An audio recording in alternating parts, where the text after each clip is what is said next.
Jadi hormat itu adalah salah satu sikap orang khusyuk. Karena khusyuk itu salah satu maknanya adalah takzim, hormat. Tidaklah muncul rasa hormat kecuali kenal kepada yang dihormati.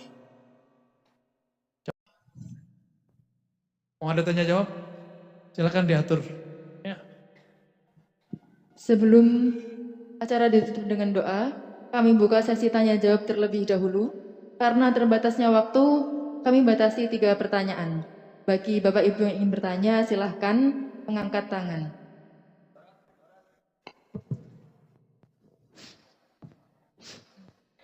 Oke, monggo Ustaz Sa'roni.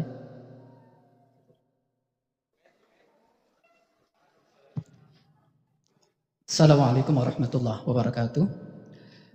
Terima kasih atas waktu yang diberikan. Kami akan bertanya, dalam melaksanakan sholat atau bersolawat, kita pasti akan berusaha untuk khusyuk, ya. Akan tetapi seringkali kita merasakan ketika kita mau khusyuk, lebih khusyuk lagi, maka terlintas pikiran-pikiran dari otak kiri kita. Yang menjadi pertanyaan adalah bagaimana caranya agar ketika kita bersolat atau bersolat dan khusyuk itu tidak muncul terlintas pikiran-pikiran dari otak kiri kita, sehingga otak kanan kita bisa maksimal dalam khusyuk kepada Allah Subhanahu wa taala. Terima kasih. Assalamualaikum warahmatullahi wabarakatuh. Salam. Langsung aja ya. Sakit langsung dijawab. Takut lupa. Kalau tamu nggak kenal Romo Kiai Fathul Huda, beliau lagi pakai baju kaos, nggak pakai kopiah, pakai topi pet, dikira cleaning service. Paham? Nggak hormat. Tapi kalau kenal, mau pakai baju apa, hormat gak? Mungkin cleaning service juga gak kenal sama beliau. Jangan buang situ. Bisa jadi begitu. Jadi hormat itu adalah salah satu sikap orang khusyuk. Karena khusyuk itu salah satu maknanya adalah takzim, hormat. Tidaklah muncul rasa hormat kecuali kenal kepada yang dihormati. Coba, kalau kepala sekolah jalan nih, itu semua santri diem loh. Bener gak? Kalau kepala sekolah nih lewat, belum pengasuhnya lewat, baru kepala sekolah. Bahkan mungkin wali kelas masuk sudah diem, sudah hormat. Kita ini punya guru 2 jenis. Ada guru Jamaliyah, ada guru Jalaliyah. Ada guru Jamaliyah, dia berwibawa dalam kasih sayangnya. Ada guru Jalaliyah, dia berwibawa dalam ketegasannya. Ini saya nggak tahu nih para ustadz ini yang mana ini ya. Coba, dulu pernah jadi siswa, jadi santri, sedang sama guru tegas atau guru penyayang? Sedang sama guru penyayang apa tegas? Yang mana? Penyayang. Benar. Tapi guru tegas perlu nggak? Perlu. Kalau ada guru penyayang, orang ngadu kepadanya. Orang bermanja-manja kepadanya. Siswa sama dia udah kayak temenan. Tapi kalau ada guru Jalaliyah, tegas, itu santrinya takut. Kalau gurunya udah lewat langsung begini. Nunduk, bener. Perlu ada yang begitu. Untuk supaya dapat rasa khusyuk, kenalilah Allah dari 2 pintu ini, 2 sifat ini. Allah yang maha jalil, zul jalal, dan yang kedua ikram. Ikram itu jamal. Sisi Allah baiknya atau sisi Allah tegasnya. Kalau sudah kenal Allah, nggak perlu mikir. Sholat tuh jangan mikir. Sholat tuh pakai zikir. Aqimis sholata li dzikri. Dirikan sholat untuk mengingatku, bukan untuk memikirkan aku. Ini karena kepintaran baca kitab, jadi mikirin Allah lagi sholat. Ya. Jadi mohon maaf nih rahasia nih, ibu-ibu, wali santri, bapak-bapak, kiai-kiai aja belum tentu sholatnya khusyuk. Ini rahasia kita ya. Bunyai Pak Kiai sama. Mungkin paling gak khusyuk kali. Karena mau sholat, kebawa urusan santri ke dalam sholat. Ini kan gawat. Kalau itu yang terjadi, gimana dia mau latih orang khusyuk? Dianya gak khusyuk. Karena bingung khusyuk itu letaknya di mana. Supaya mudah harus tahu alamat khusyuk. Alamat khusyuk ada di kolbu. Lau khasya'at kolbuhu la khasya'at jawarihu. Begitu di riwayatnya. Walaupun hadisnya tidak sampai derajat sahih, tapi ini maknanya sahih. Seandainya kolbu seseorang itu khusyuk, pasti badannya khusyuk. Kalau aliran-aliran baru sekarang kan khusyuk itu celana jingkrang, ya kan? Ya. Terus taruh pembatas di depan. Itu bukan cara khusyuk, itu metode fikih. Kalau zaman-zaman guru saya dulu sholat pakai baju batik itu bid'ah Pak Kiai. Tuh, beliau tuh ya. Rais.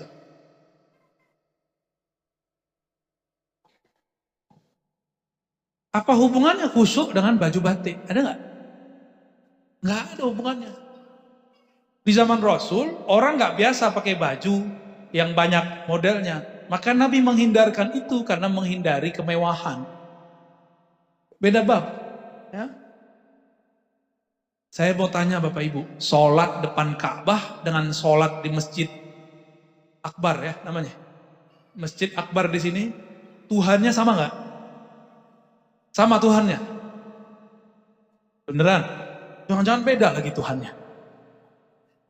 Kalau sama, kenapa rasanya beda?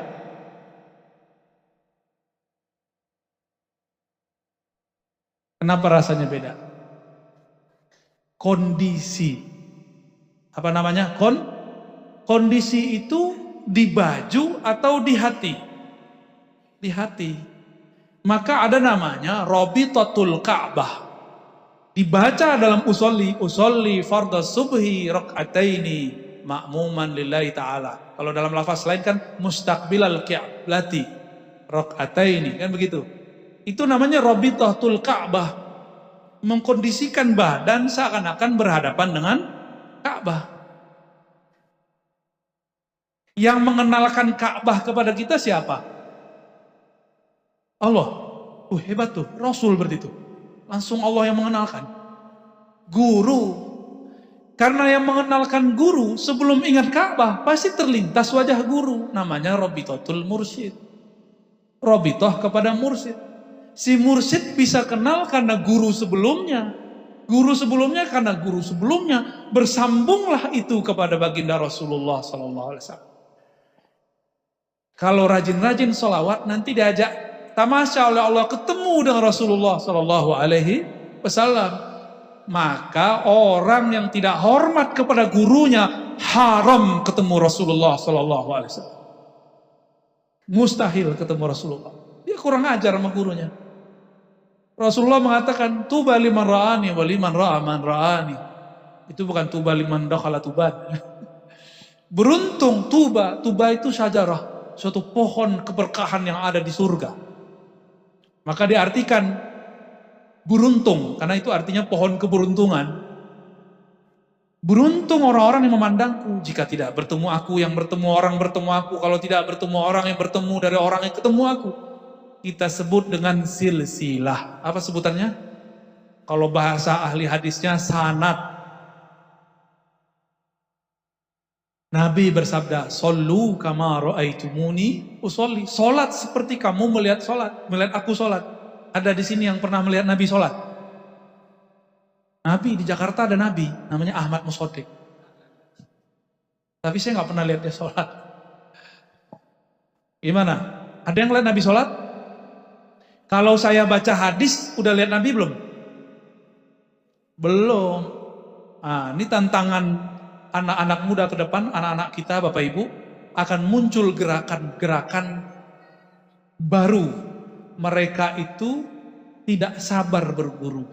Apa katanya? Gak usah ikut imam, gak usah ikut guru, langsung saja kepada Allah dan Rasulnya.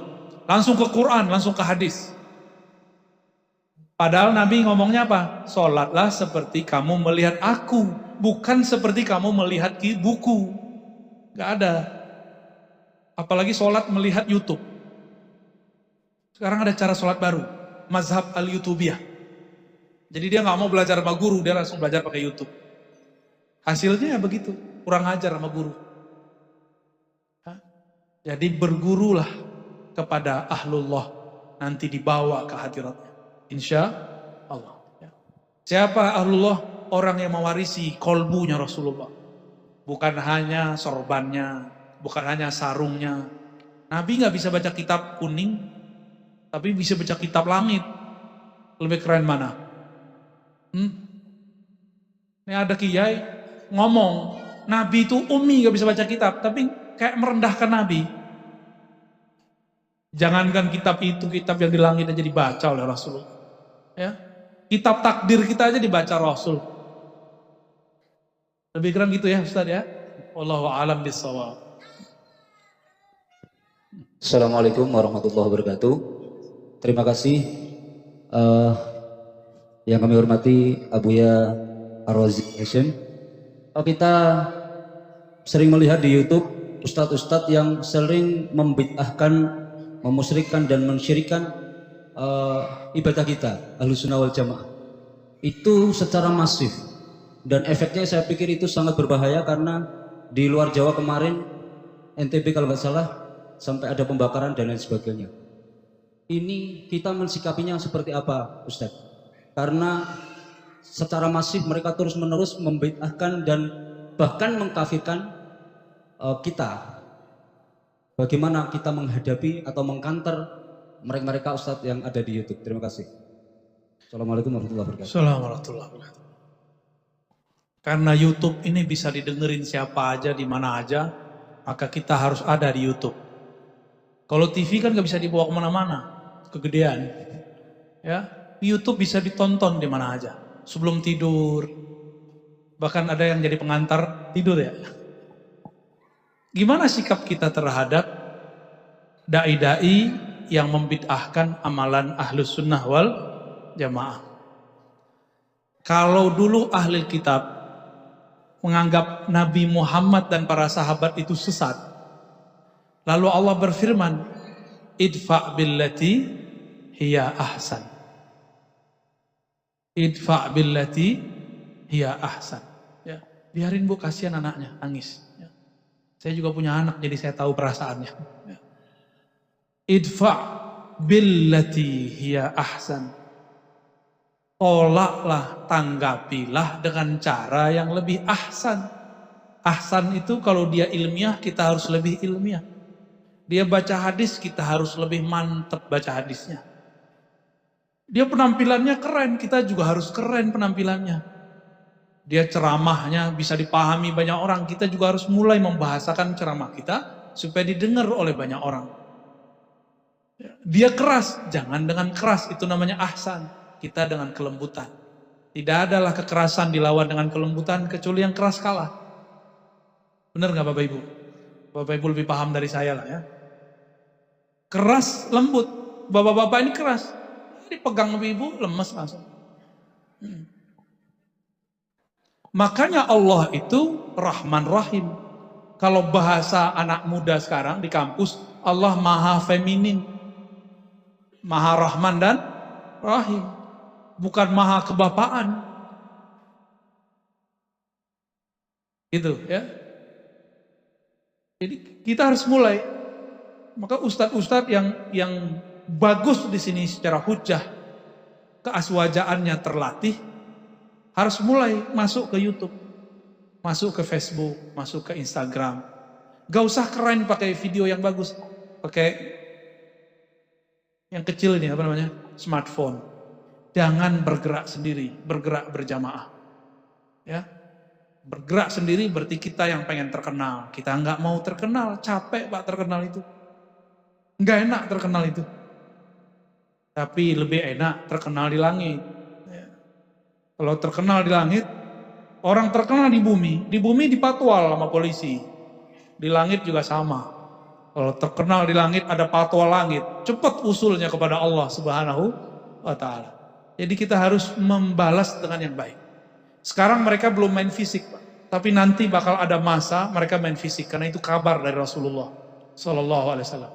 Suriah, tempat mantu beliau, Gus Syafiq, itu sudah main fisik, sudah dor-doran. Irak sudah. Mesir gagal. Untung masih ada Al-Azhar. Apalagi? Yaman udah masuk. Libya sudah gagal. Sekarang pemerintahan baru gak beres-beres. Nunggu nih, Saudi ini gak tahu. Habis itu Indonesia. Indonesia habis itu. Jadi kita ini seharusnya beberapa tahun kemarin sebelum pandemi sudah perang. Target mereka udah begitu. Muslim bunuh Muslim. Cuma beda politik. Cuma beda nol. Alhamdulillah Allah masih sayang. Masih banyak wali Allah di negeri ini. Maka Bapak Ibu tetap kita doakan negeri ini supaya tetap aman. Sampai kapan? Wallahu a'lam. Karena ke depan sudah tambah berat, tambah berat, tambah berat, tambah berat. Dan kita sedih, jangankan orang awam, aparat aja sudah ada yang kesusupan. Aparat Pak, kesusupan gimana? Jadi kita nggak boleh kemudian, saya zuhud nggak mau ngajar di dinas. Harus ngajar Pak, harus masuk ke polisi, harus masuk ke tentara. Jangan sok-sok zuhud, udah begini zamannya. Maka para kiai, para ustadz, para guru, mohon jangan menutup diri lagi. Ya, ayo temani saya berdakwah di sosial media. Ya, tapi jangan berbicara yang nggak ngerti. Wala taqafu ma laysa laka bihi ilm. Jangan kamu berpendirian, berwukuf. La taqafu waqifan, kan begitu. Jangan kamu wukuf, berpendirian terhadap sesuatu yang kamu tidak paham. Bisa juga mauqufan, suatu pun pemahaman. Jangan coba-coba komentar kalau nggak ngerti, norak nanti. Jika dia bawa hadis, kita bawa hadis. Kalau dia bawa kitab, kita bawa kitab, gitu. Dia bawa ayat, kita pakai ayat. Dia bahas tentang tasawuf, pakai kitab. Kitabnya kitab Ibnu Taimiyah, balasnya harus pakai kitab Ibnu Taimiyah. Jadi jangan dilarang santri, ustadz-ustadz yang jago ini baca kitab Ibnu Taimiyah. Alhamdulillah saya banyak yang saya khatamkan buku Ibnu Taimiyah itu.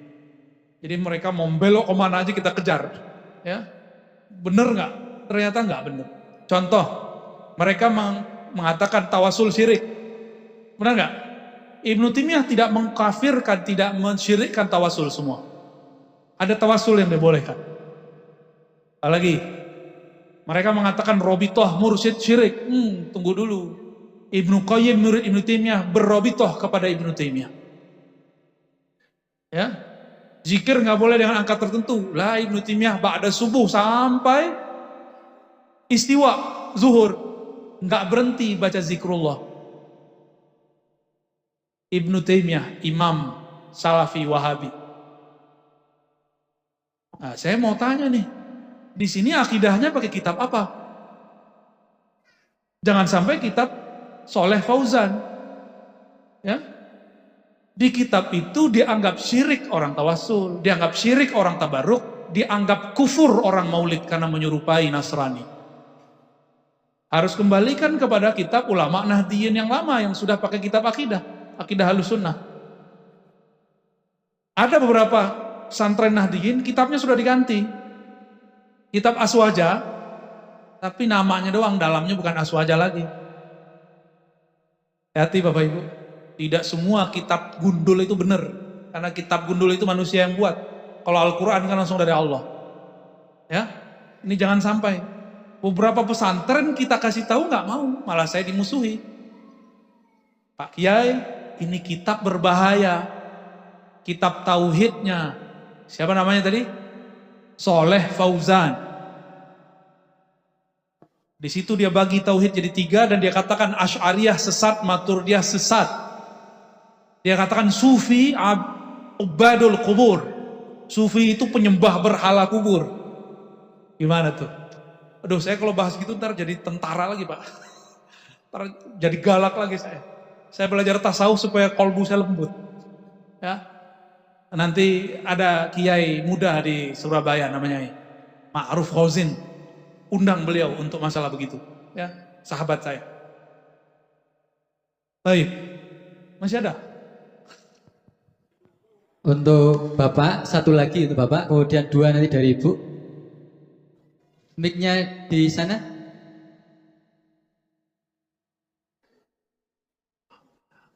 Ustaz, ini. Mohon nanti sebutkan nama sebelum bertanya.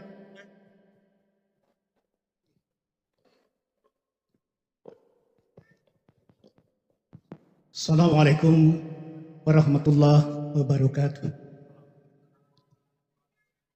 Buya Rozi yang kami cintai, ternyata nama Rozi Hashim itu,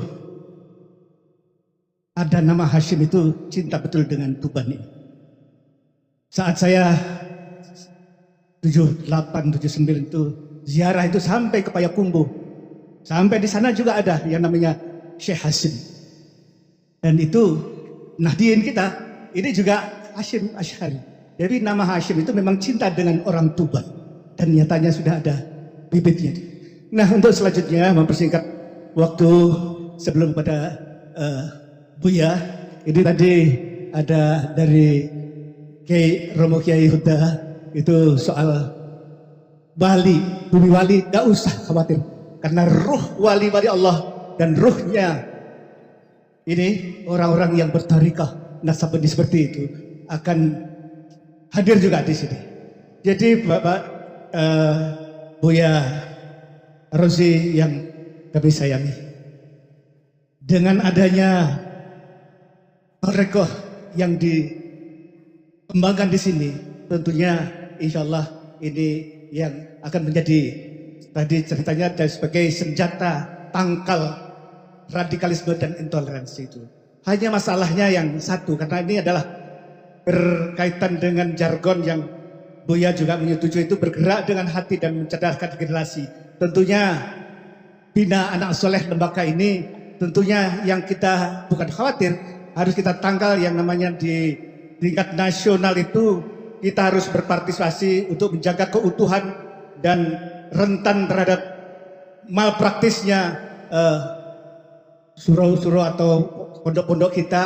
Mudah-mudahan di Tuban ini jangan terjadi, tentunya kompetensi dan value added-nya itu barangkali Buya bisa memberikan solusi kunci apa dan bagaimana yang efektif dan efisien bagi anak-anak didik kita ini. Kiranya demikian. Terima kasih. Assalamualaikum warahmatullahi wabarakatuh. Baik. Ada dua Pak cara efisien. Pertama, manhaj Qur'ani, yaitu ilqaul qissah. Jadi harus guru-guru ini harus punya bank kisah. Dulu ahli hadis supaya muridnya jadi muhaddis besar, sufi supaya muridnya jadi sufi besar, setiap penutupan kuliah atau ngajar selalu ada kisah yang diceritakan. Di Quran dikatakan faqsusil qasasa, berkisahlah engkau. Karena itu cepat masuk. Kisah itu nggak perlu dihafal, cukup dinikmati. Nah, kenapa hari ini banyak santri-santri, siswa-siswa kaku? Karena yang dikejar cuma kecerdasan otak kiri. Nilai, teori, hafalan. Tapi kurang dinamis, kurang harmonis. Rasanya kurang. Kisah itu kata Imam Junaid, jundun min junudillah. Maka tidak ada mursyid, tidak ada wakil talqin, tidak ada sufi, tidak ada ahli thariqah kecuali dia mengajar pakai kisah dan analog. Kisah dan kias, analog. Jadi guru-guru ini harus di training untuk berkisah. Kalau kita berkisah nggak boleh abstrak, harus ada wujudnya. Jadi menyebutkan dengan detail suatu hari. Nah, coba bapak-bapak ini kan jamaah tidur hari Jumat ini, bener ya? Itu gratis ya. Kalau hari Jumat, khotibnya memulai pada suatu masa, pada suatu hari, pasti nggak tidur. Tapi kalau khotibnya mengatakan, marilah kita meningkatkan, cuma itu doang. Nanti kita lagi, hendaklah engkau. Itu semua cuma teori-teori dan kita sudah capek dengarnya. Kita sudah bosen diceramahin orang. Karena dari kecil sudah diceramahin orang tua. Benar. Maka para khotib, tolong kembangkan perintah ini. Faksusil qasasa, perintah dari Allah SWT. Berkisahlah engkau, bukalah khutbah dengan kisah. Atau kisah diri sendiri, atau kisah ulama, atau kisah nabi, para sahabat, atau kisah sebelum alam semesta dicipta. Itu buat orang akan bangun. Matanya mungkin merem, tapi dia bangun secara rohani. Ya, itu pertama Pak ya. Jadi guru-guru harus punya bank kisah. Maka guru ini jangan cuma baca cerpen, cerita cinta, ya, baca Facebook, kan rajin nih baca Facebook. Itu orang kita ini rajin baca Facebook. Tapi baca buku beneran gak jalan. Ya. Yang kedua, diambil dari kisah Nabi SAW ketika beliau nyuruh para sahabat di musim haji berwudu. Tawaddu'u. Nabi mengatakan wudu. Tapi mereka bingung. Nabi ngapain ya? Nabi cuma ngomong tawaddu'u. Jadi orang itu nggak ngelihat mulutnya. Yang dilihat apa? Perbuatannya. Maka Nabi masuk ke dalam kemah, istri Nabi kemudian mengatakan, wahai suamiku baginda Rasul sallallahu alaihi wasallam. Sahabat itu nggak melihat mulutmu, mereka melihat tangan kakimu, badanmu. Terus maksudnya gimana? Ya engkaulah yang duluan berwudu. Bukankah setiap engkau wudu, air wudu mau diperebutkan? Nabi itu kalau wudu, airnya nggak ada yang buang. Kalau air wudu kita, para ustadz nih, para kiai, itu jangan diambil, jangan diminum. Karena kami ini banyak dosa. Enggak dosa maksiat, enggak dosa mata, dosa hati. Merasa lebih alim itu paling gawat, paling bahaya.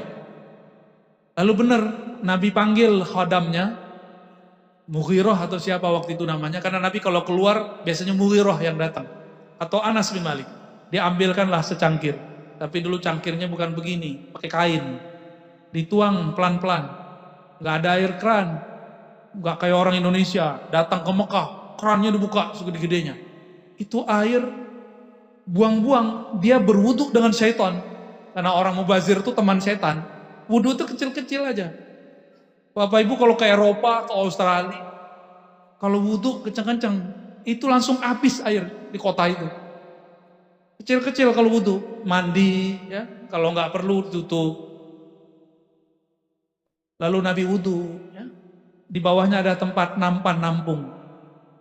Tapi nggak ada airnya yang tembus ke bawah. Semua air wudhu Nabi diperebutkan sahabat Rasulullah SAW. Namanya tabarruk, apa namanya? Itu hadis sahih Bukhari dan Muslim. Bahwa para sahabat mengambil berkah dari bekas wudhu Nabi. Syirik nggak tuh? Kata kawan, tabarruk syirik. Ya, jadi seandainya Rasulullah hidup zaman ini, mereka akan memusyrikkan Rasulullah. Akan menuduh sahabat-sahabat Rasul itu musyrik. Jadi Rasul yang dia gambarkan beda dengan yang faktanya ada. Apa pelajaran dari hadis ini? Murid tidak pandang kata-kata. Murid itu memandang perbuatan sang guru. Jadi beri contoh, jangan banyak ngomong. Ya. Jangan main tunjuk-tunjuk, bersihin enggak. Cobain Pak Guru, Pak Kepala Sekolah, kalau ada sampah kita pungut depan murid. Oh itu murid langsung salah tingkah itu. Cobain aja. Ya. Gak usah marah-marah. Nah, saya tutup pertanyaan itu dengan satu hadis. Ini hadis membuat saya berubah dalam ngajar. Dulu saya killer Pak ngajar. Sedikit-sedikit hukuman. Sedikit-sedikit usir. Dulu begitu. Maklum, mantan orang keras. Ya. Dibacakanlah hadis oleh Al-Habib Ali Al-Jufri. Hadis musalsal yang beliau dengar dari Al-Habib Abdul Qadir. Ya, dari Jeddah, seingat saya. Apa kata beliau? Aku pertama kali mendengar guruku Al-Habib Abdul Qadir mengatakan kalimat ini. Gurunya juga begitu, guru juga, sampai kepada Rasulullah SAW, sampai kepada Sufyan bin Uyainah sebenarnya, terus langsung ke Nabi. Apa kata Nabi? Irhamu man fil ard. Di riwayat lain, Ar-Rahimuna fil ard yarhamur rahman. Irhamu man fil ard yarhamkum man fis sama. orang-orang yang rahim, penyayang di bumi, maka Allah sayang. Sayangilah makhluk di bumi, maka yang di langit sayang kau. Jadi kalau banyak santri kesurupan, berarti gurunya galak-galak. Ada yang kesurupan gak di sini Bapak Ibu? Ada. Kalau masih ada kesurupan, harus ada yang dibenerin. Jalaliyahnya terlalu lebay. Harus dibalance dengan jamaliyah. Ya. Ada pesantren, santrinya banyak kesurupan? Pesantren, ada kan? Itu berarti gurunya terlalu banyak memberi beban. Nah, ini kan saya lihat daftarnya ke Kementerian Agama ya, Pak Kiai. Bener. Wah itu berat itu. 2 kementerian, waduh kasihan itu santri kita ya. Jadi santri kita berarti dapat 2 muatan. Kalau otaknya nggak kuat-kuat amat tuh, gawat. Maka santri harus dibikin santai. Berarti sehari dia berapa mata pelajaran, Pak?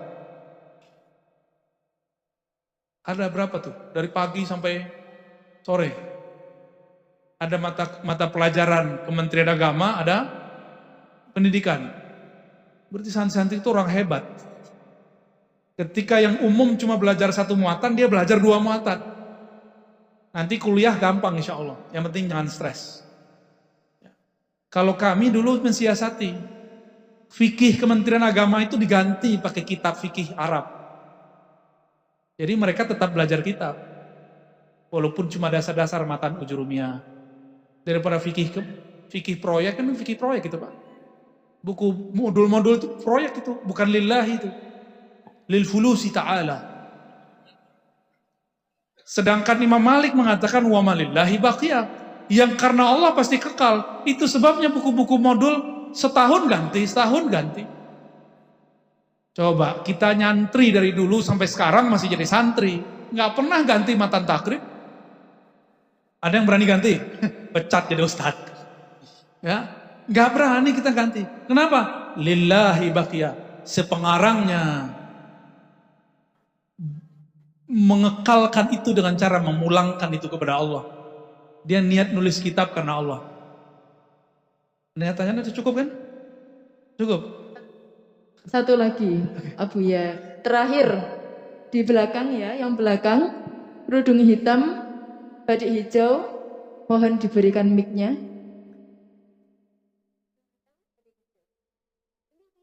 Mic?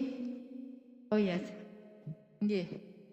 Mohon dipersingkat pertanyaannya. Assalamualaikum warahmatullahi wabarakatuh. Salam. Terima kasih atas waktu yang diberikan. Yang ingin saya tanyakan terkait keistiqomahan. Kan istiqomah dalam hal kebaikan, walaupun sekecil apapun itu kan sangat berat, apalagi bagi saya yang masih awam. Nah, dari sini apakah ada amalan khusus yang bisa mengikat keistiqomahan itu agar terasa ringan ketika dilakukan?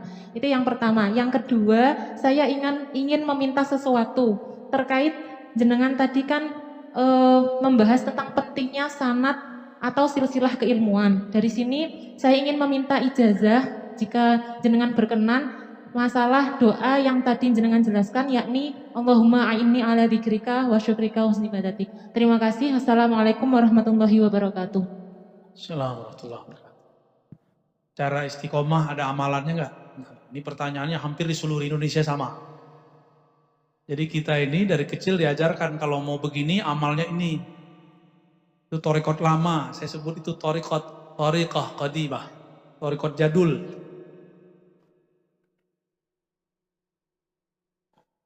Wa ma khalaqtul jinna wal insa illa liya'budun. Kalau thariqat lama, nerjemahin liya'budun itu menyembah, wiridan. Tapi kalau thariqat aulia mengartikan ya'budun, ya'rifun, mengenal aku. Tidak aku ciptakan jin dan manusia kecil untuk mengenal aku. Kenapa guru-guru di sini mau ngajar? Mungkin karena niatnya benar, ingin cetak murid. Atau yang kedua ingin menambah mencari ma'isyah penghidupan. Maka dia mau berangkat pagi pulang sore.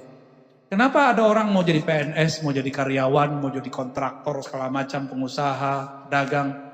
Karena jelas yang dia tuju, yang dituju adalah kesejahteraan. Kalau PNS gajinya sekian per bulan, karyawan di akhir bulan. maka dia mau bermacet ria, berangkat pagi, pulang sore, berangkat pagi, pulang sore. Udah bosan begitu masih terus istiqomah. Kenapa dia istiqomah? Berharap ada buahnya di akhir bulan. Namanya gaji. Ratib syahriyah bahasa Arab. Paham analognya? Kenapa orang semangat kerja? Karena ada yang dituju. Dia tahu yang dituju dia namanya fulus. Ini sumber kesejahteraan dia. Maka dia mau bekerja siang bahkan malam. Kenapa ada orang istiqomah? Karena dia faham, dia beramal untuk siapa. Dia ngerti dia sedang berdialog dengan siapa. Kalau tidak faham dia ibadah untuk siapa, maka yang terjadi hambar. Istiqomahnya putus-putus. Jadi nggak ada amalan fisik, yang ada amalan ruh. Amalan ruh adalah ma'rifatullah. Maka kenalilah Allah sedekat-dekatnya, sebanyak-banyaknya. Semakin ilmu Allah itu dibuka, semakin kita merasa tidak berilmu. Jadi amalannya amalan ruhi. Kenali yang engkau sembah, maka engkau akan istiqomah. Lalu tips terakhir. Tips terakhirnya, kalau ketinggalan bolong, wajib diqodho. Itulah kelebihan orang tarekat. Orang tarekat ini tidak hanya istiqomah bekerja. Ini Bapak Ibu, kita kerja di suatu kantor. Kita meninggalkan pekerjaan kemarin sore. Ketika esok masuk, itu kerjaan diqodho gak? Atau dibiarin? Diqodho apa dibiarin? Diqodho. Kenapa bisa mengqodho amal dunia, tapi tidak bisa mengqodho amal akhirat? Jangan-jangan kita gak percaya Allah, lebih percaya fulus. Benarlah kata Nabi, Ta'iba Abdud Dinar, akan lelah, sungguh lelah, dan selalu lelah orang yang menghambakan dirinya cuma untuk mencari kesejahteraan fulus. Kesejahteraan harta. Capek. Coba ibu-ibu ini kenapa mau melahirkan? Karena suaminya dia cintai. Dia sayang kepada anak. Ini anaknya. Coba samping-sampingan duduk, tapi bukan anaknya. Mau nggak gendong-gendong? Sorry, emang anak gua. Ya, nggak mau kita. Mohon maaf, dipipisin anak sendiri. Marah nggak? Habis pakai baju bagus-bagus begini, tiba-tiba dipipisin anak sendiri. Marah nggak? Digampar nggak anaknya? Enggak. Malah kita gemes, ya salam. Malah dipeluk-peluk anaknya. Malah dicebokin baik-baik. Bapak Ibu kembali ke yang tadi. Kita kalau kenal, kita pasti istiqomah. Jadi amalnya bukan baca ini, baca itu thariqat jadul.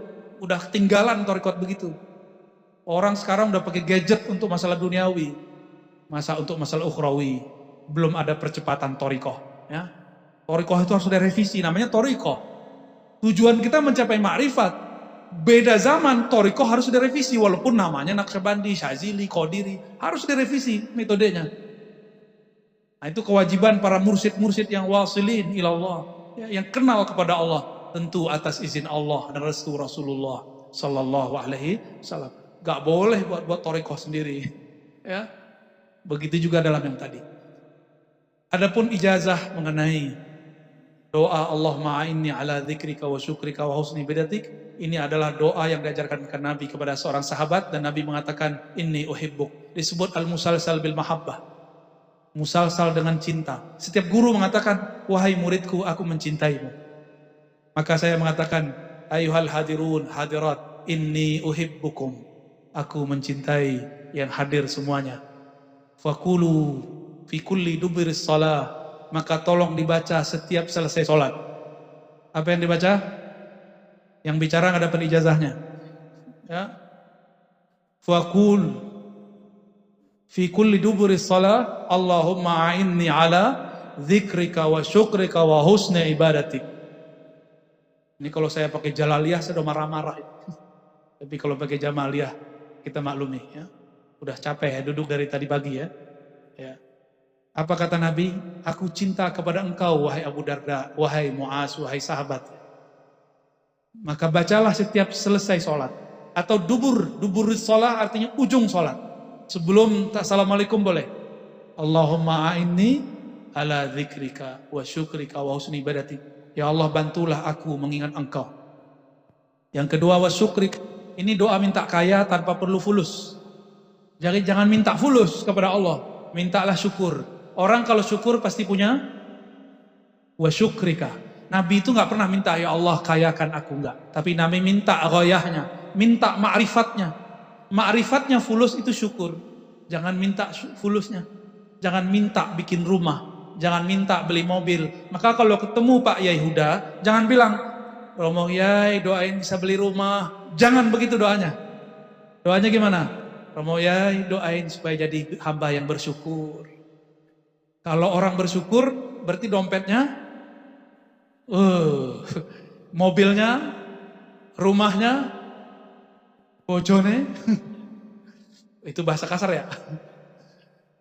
Harus kursus dulu Pak Yai, biar ngomong Jawanya halus. Jadi kalau orang bersyukur, pasti dia sudah diberi. Maka Nabi mengatakan, Allahumma inni ala zikrika wa syukrika. Gak minta banyak harta, tapi minta syukur. Berarti di atasnya banyak harta. Coba cek, Nabi itu pemimpin Madinah. Pak Yai ini waktu jadi bupati gajinya sekian, sedikit gajinya, tapi yang banyak tunjangannya. Nah, coba bayangkan, ini pemimpin Jazirah Arab, kira-kira per hak digaji berapa? Kaya Rasulullah itu. Jangan bayangkan Rasulullah itu miskin. Rasulullah itu direktur Baitul Mal. Sekarang kalau ada direktur Baznas, Bazda gimana? Gajinya di atas 20 juta minimal ya. Sama tunjangan-tunjangannya ya. Serius nih. Kalau enggak, korupsi itu mereka kalau enggak gede gajinya. Ntar ngeliat duit masuk, ngiler. Terus, wa husni ibadatik. Aku minta ibadah yang husni. Apa? Bukan ibadah yang khusyuk. Nah, ini kata kunci nih yang nanya tadi. Jangan minta khusyuk, mintalah husni ibadatik. Husni ibadatik, usahanya disebut ihsan. Ihsan itu adalah amalan ruh. Anta abudallah ka'annaka tarah. Itu minta makom itu. Ya Allah, aku minta makom penghabisan. Apa itu makom penghabisan? Beribadah seakan memandangmu, dialog denganmu. Kalau udah ketemu Allah bisa ngobrol-ngobrol dengan Allah, asik. Hidupnya lebih santai. Ya, insya Allah. Silakan diamalkan setiap selesai sholat dibaca 3 kali. Lalu ditutup Al-Fatihah. Insya Allah Allah antarkan kita ke sana.